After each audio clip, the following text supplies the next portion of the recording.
Aku berdiri di depan gerbang rumah mewah keluarga kami di Jakarta, tas kecil di tangan kanan, air mata mengalir deras tanpa bisa kutahan lagi saat ayahku berteriak dengan suara penuh amarah, "Kamu bukan lagi anakku, Rina. Karena kamu mencintai seorang wanita, putri musuh bisnis kita." Pintu besi besar itu ditutup dengan keras di depan wajahku, meninggalkan aku sendirian di bawah hujan deras malam itu, tubuhku basah kuyup dan hati hancur berkeping-keping. Tak kusangka, dompet kulit tua yang kutemukan di trotoar sepi beberapa jam sebelumnya akan menjadi kunci yang mengubah segalanya, tapi saat itu aku hanya merasa dunia runtuh. Aku berjalan tanpa arah, ingatan tentang Sinta, gadis yang kucintai selama 2 tahun terakhir, putri tunggal keluarga Rial properti kami yang selalu bersaing sengit, terus berputar di kepala. Kami bertemu pertama kali di acara lelang tanah mewah 2 tahun lalu, saat aku mewakili ayah dan dia mendampingi ayahnya yang sombong. Senyumnya yang lembut di balik kerudung sederhana membuat hatiku berdegup tidak karuan, meski aku tahu ini salah di mata keluarga tradisional kami yang menganggap pernikahan dengan pria sebagai satu-satunya jalan. Malam itu, setelah diusir, aku duduk di bangku taman kecil dekat sungai, membuka dompet yang tadi kutemukan tanpa sengaja saat berlari keluar rumah. Di dalamnya ada kartu nama seorang pengacara terkenal, beberapa uang tunai, dan sebuah amplop kuning tua berlabel wasiat terakhir Pak Haji Rahman. Nama kakekku. Aku membeku. Bagaimana bisa dompet ini ada di tanganku? Sementara itu, di rumah Sinta yang hanya berjarak beberapa blok, dia pasti sedang menangis sendirian juga, karena tadi pagi saudaraku yang licik telah memergoki kami berpelukan di kait tersembunyi dan langsung melaporkan ke ayahku. Pengkhianatan pertama datang dari darah daging sendiri. Aku ingat betapa sulitnya menyembunyikan perasaan ini selama 2 tahun. Setiap pertemuan kami harus direncanakan seperti operasi militer, bertemu di hotel kecil di pinggiran kota, berbicara dalam bisik-bisik tentang mimpi kami yang mustahil. Sinta selalu bilang, "Rina, keluargaku akan membunuhku kalau tahu aku mencintai perempuan, apalagi putri saingan bisnis ayah." Tapi cinta kami tumbuh lebih kuat, melawan semua larangan. Kini, dengan dompet ini di tangan, aku merasa ada harapan kecil, tapi juga ketakutan besar. Malam semakin larut, hujan tak kunjung reda, dan aku tahu besok pagi berita pengusiranku akan menyebar ke seluruh lingkaran bisnis Jakarta. Karirku sebagai manajer proyek di perusahaan keluarga sudah tamat. Ibu yang selama ini diam saja pasti sedang menangis di kamar, tapi tak berani membelah. Aku bangkit, memutuskan untuk mencari pengacara yang namanya ada di kartu itu, mungkin dia tahu rahasia di balik wasiat ini. Langkahku berat, tapi hati kecilku berbisik bahwa ini baru awal dari badai yang lebih besar. Sinta, maafkan aku kalau aku harus memilih, tapi malam ini aku tak bisa berhenti memikirkanmu. Keesokan paginya, aku terbangun di kamar hotel murah dekat stasiun, tubuh masih pegal karena tidur di kursi tunggu semalam. Dompet itu masih kupegang erat, seolah itu satu-satunya bukti bahwa hidupku belum benar-benar berakhir. Aku menelepon nomor di kartu nama, suara seorang pria paruh baya menjawab dengan sopan, "Pak Haji Rahman sudah meninggal 5 tahun lalu, tapi wasiat ini memang asli. Saya akan jemput Anda sekarang." 1 jam kemudian, di kantor pengacara yang mewah di kawasan Sudirman, aku duduk gemetar saat amplop itu dibuka. Isinya mengejutkan. Kakekku ternyata meninggalkan seluruh saham perusahaan properti besar kepada cucu perempuannya yang hidup dengan jujur pada diri sendiri. Bukan seperti wasiat palsu yang ayahku tunjukkan selama ini yang mewajibkan pernikahan dengan anak pria dari keluarga mitra. Ada catatan tangan kakek, Rina, kalau kamu membaca ini, berarti kamu sudah berani melawan tradisi. Gunakan ini untuk menyatukan dua keluarga yang seharusnya bersaudara sejak dulu. Aku hampir pingsan. Dua keluarga. Ternyata kakekku dan ayah Sinta pernah bersahabat karib sebelum persaingan bisnis menghancurkan semuanya karena perebutan tanah warisan. Wasiat ini bisa mengakhiri perang dingin itu, tapi hanya kalau aku berani mengungkap semuanya. Sementara itu, teleponku berdering tanpa henti. Ibu menelepon, suaranya parau, "Rina, pulanglah. Ayahmu marah besar tapi dia masih sayang. Tolak saja perempuan itu, nikah dengan anak Pak Hadi seperti rencana." Aku menolak tegas, "Bu, aku mencintai Sinta, bukan pria manapun." Telepon langsung diputus. Pengkhianatan kedua datang dari ibu yang selama ini kukira paling mengerti. Di luar kantor, aku bertemu Sinta secara tak sengaja di lobi gedung yang sama. Dia datang karena ayahnya memaksa menghadiri rapat bisnis. Matanya membelalak saat melihatku, "Rina, kamu baik-baik saja?" Kami berpelukan sebentar di sudut koridor yang sepi, tangan kami saling genggam erat, tapi ketakutan terpancar jelas di wajahnya. "Ayahku tahu semuanya sekarang, dia bilang kalau aku terus denganmu, dia akan cabut semua dukungan untuk kuliahku dan warisan." Aku tunjukkan wasiat itu padanya, mata Sinta melebar, ini bisa mengubah segalanya, tapi kalau kita pakai, nama baik keluarga kita berdua akan hancur di mata masyarakat. Kami berjanji bertemu malam nanti di tempat biasa, sebuah taman kecil di belakang masjid besar. Sepanjang hari, aku berusaha menghubungi teman-teman lama di kantor, tapi semua menghindar. Berita pengusiranku sudah menyebar seperti api di rumput kering. Bos proyekku mengirim pesan singkat, "Ma, Rina, kontrakmu dibatalkan atas perintah ayahmu." Karier yang kubangun bertahun-tahun lenyap dalam sekejap. Malam harinya, di taman, Sinta datang dengan wajah pucat. "Aku takut, Rina. Kemarin adikku melihat kita dan langsung bilang ke ibu. Mereka bilang aku membawa malu besar ke keluarga." Aku memeluknya erat, mencium keningnya lembut, "Kita bisa lalui ini bersama, wasiat ini memberi kita kekuatan." Tapi di dalam hati, aku tahu badai baru saja dimulai. Keesokan harinya, saudaraku datang ke hotelku, membawa ancaman, "Kalau kamu tidak berhenti dengan Sinta, kami akan umumkan ke media bahwa kamu lesbian dan merusak nama perusahaan." Pengkhianatan dari saudara sendiri semakin dalam. Aku tak tidur semalaman, memikirkan pilihan yang harus kuambil. Konfrontasi besar terjadi 2 hari kemudian di rumah keluarga Sinta yang megah di kawasan Menteng. Ayahku dan ayah Sinta, dua pria tua yang saling benci selama puluhan tahun, duduk berhadapan di ruang tamu mewah, sementara aku dan Sinta dipaksa berdiri di tengah seperti terdakwa. "Ini semua gara-gara anakmu yang gila," teriak ayah Sinta sambil menunjukku. Ayahku balas dengan suara lebih keras, "Anakmu yang merayu Rina. Kalian sudah merusak dua keluarga." Sinta mencoba bicara, suaranya bergetar, "Ayah, aku mencintai Rina, ini bukan rayuan, ini perasaan tulus." Tapi ibu Sinta langsung menampar pipinya, "Diam. Kamu mau bawa malu sampai ke makam nenekmu." Aku maju melindungi Sinta, tubuhku gemetar tapi tekadku bulat. Kami punya bukti bahwa keluarga kita seharusnya bersatu, bukan bermusuhan.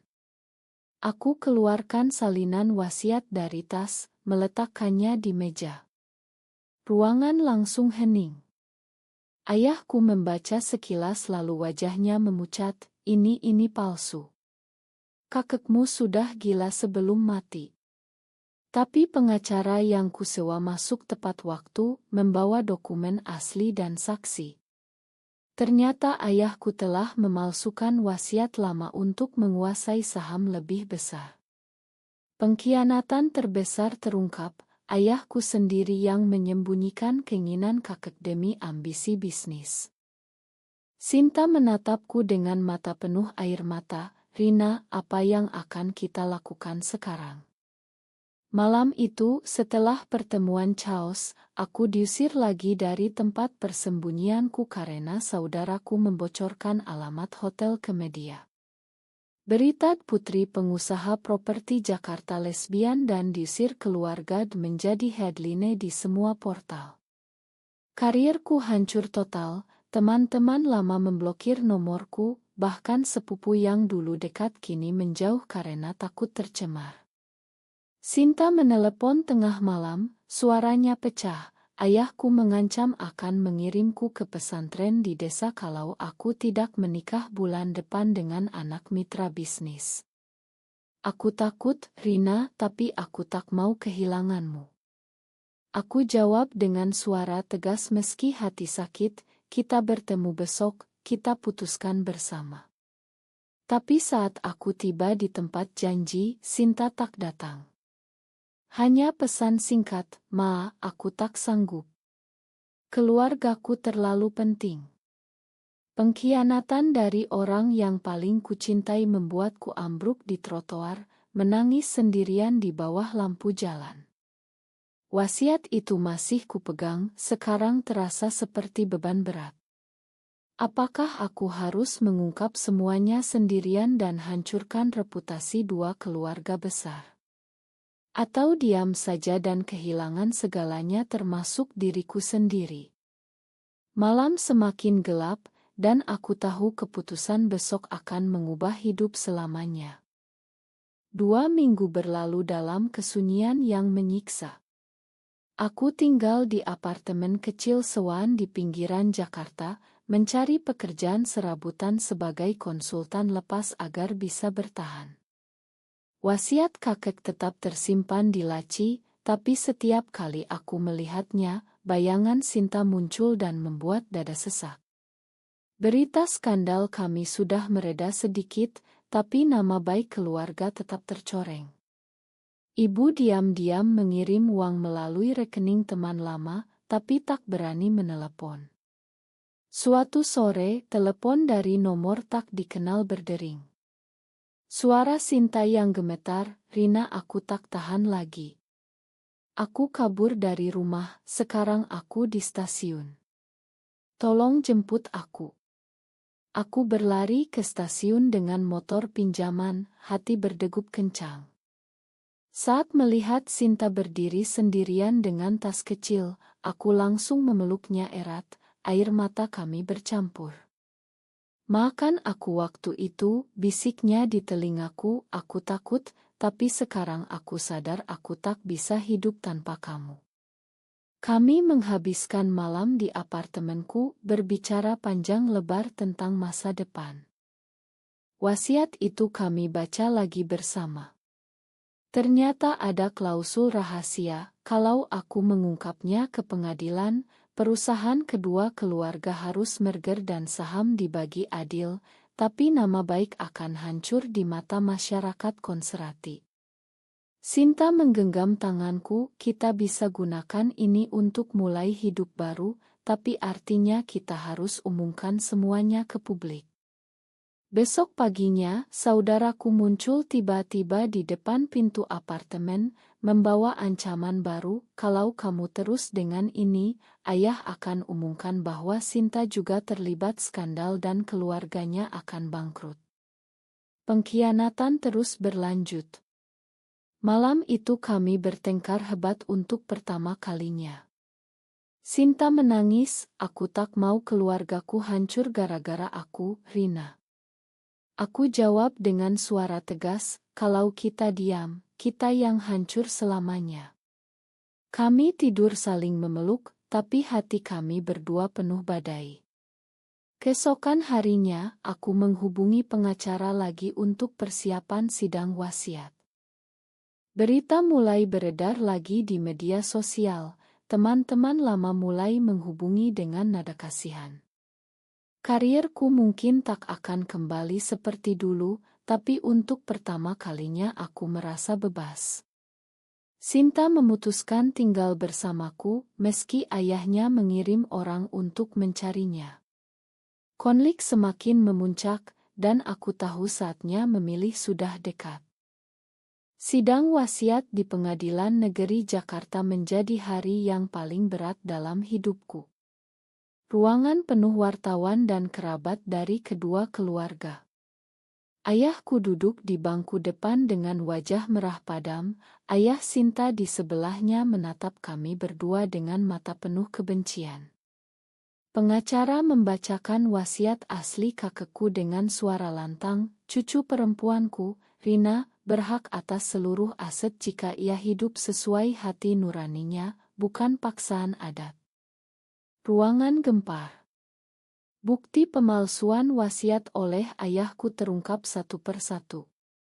Sinta berdiri di sampingku, tangannya dingin tapi genggaman kami erat. Kami mencintai satu sama lain, kataku di depan hakim dan semua orang, suaraku tegas meski dalam. Ini bukan skandal, ini kebenaran.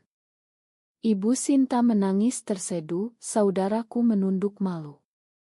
Setelah sidang, di luar gedung, ayahku mendekatiku untuk terakhir kali, kamu sudah bunuh nama baik keluarga, Rina. Jangan pernah pulang lagi. Sinta juga diusir secara resmi oleh ayahnya lewat surat pengacara.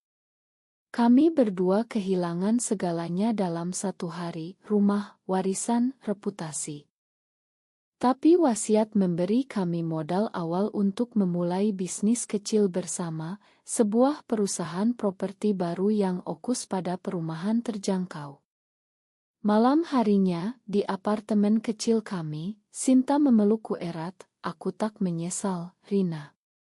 Meski dunia membenci kita, kita punya satu sama lain. Tapi pengkhianatan belum selesai. Teman terbaikku yang dulu kuberi kepercayaan justru menjual cerita kami ke tabloid, membuat skandal meledak lagi. Karier baru kami terancam batal. Kami menghabiskan berjam-jam berdebat apakah harus mundur atau terus maju.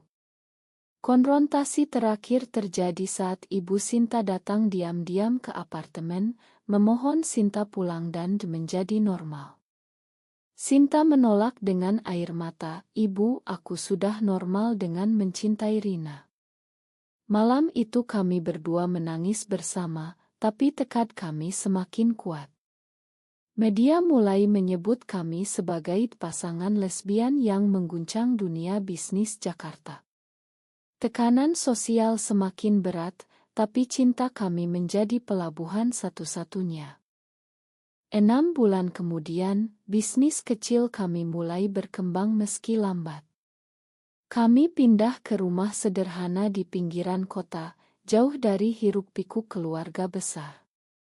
Wasiat kakek telah menyatukan dua keluarga secara hukum, tapi secara emosional, kami tetap sendirian.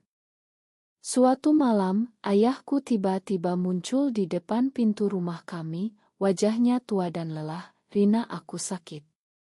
Dokter bilang tinggal sedikit waktu. Aku salah selama ini." Untuk pertama kalinya dalam hidupku, aku melihat ayah menangis. Sinta berdiri di belakangku, memberi dukungan diam. Aku memeluk ayah singkat, tapi tak bisa memakan sepenuhnya. "Aku memilih hidup jujur, Pak. Itu yang kakek inginkan." Ayah pulang dengan langkah gontai, dan seminggu kemudian berita kematiannya datang.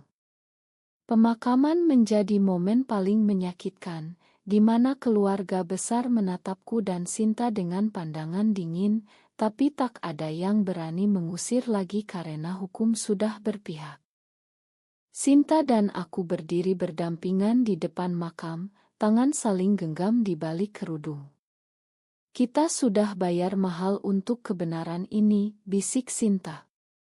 Aku mengangguk, air mata jatuh lagi. Bisnis kami kini stabil, tapi reputasi sosial masih tercoreng. Banyak teman lama tak pernah kembali, kerabat memutus hubungan. Tapi setiap malam, saat kami berpelukan di tempat tidur kecil, aku tahu pilihan ini benar. Cinta kami tak lagi disembunyikan, meski dunia masih menilai. Kini, saat melihat foto lama keluarga, aku bertanya-tanya dalam hati, apakah benar mengorbankan segalanya demi cinta sesama jenis selalu layak, atau seharusnya aku melindungi kehormatan keluarga dengan mengubur perasaan ini selamanya.